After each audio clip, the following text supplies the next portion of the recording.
It's an honor to be able to work with undergraduate and graduate students.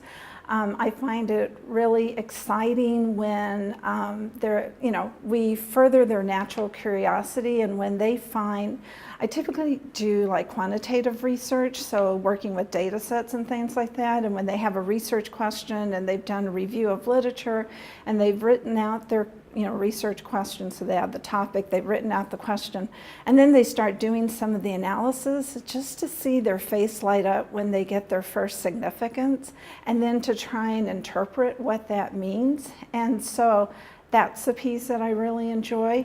I also work with both undergrad and graduate students as teaching assistants, and I look at both of these type of students, the undergrad TA and the graduate TA, as my guide to this generation, okay? Because I may think that something sounds really clear, but they can then give me, because they're living in that experience, they can then give me, no, you've got it all wrong. I really try to do that as a partnership, and I do that also with research as well, is try to I look at it as being a partner, because especially with graduate students, they're going to be our future colleagues, and they're going to go to other places across the US and the world, and if you've had a great working relationship with them while they're in school, then hopefully you can continue that when they're at their respective places and stuff. So kind of a mentoring partnership, working with them, learning from them, and then hoping that they learn from my knowledge and skills.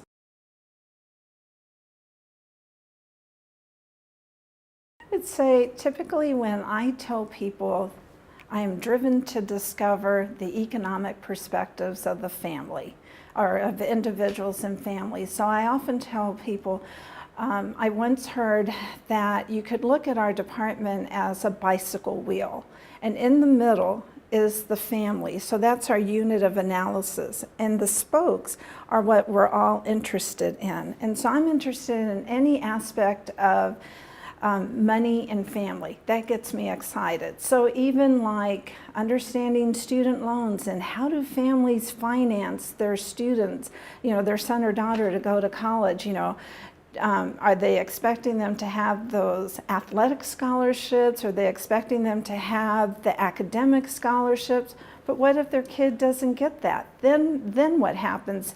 Did the parents save money for their kids to go to school, or is it all on the kids to, the son or daughter, to take out student loans, and what does that look like? We've done surveys on looking at how college students are being socialized, financially socialized with money, if they're talking with their parents before they get here, financial stress, and those are some of the things that I'm working on with some current graduate students, is looking at financial socialization, financial stress, financial knowledge. And I am particularly interested in individuals and families of color. And so no matter what aspect of research I use, I always want to bring an aspect of individuals and families of color.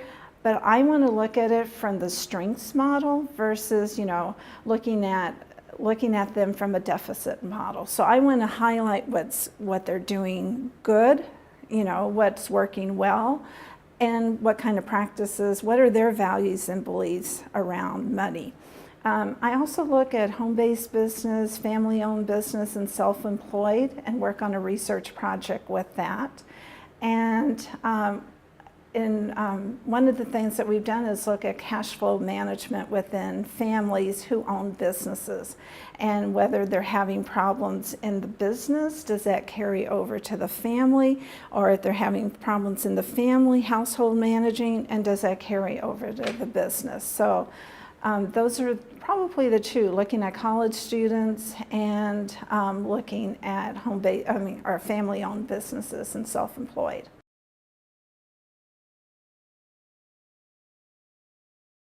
Okay, there's always room for improvement, but I think we do pretty well with diversity in acknowledgement of diversity, and looking at our hallway with all the different flags that represent where our graduate students have come from.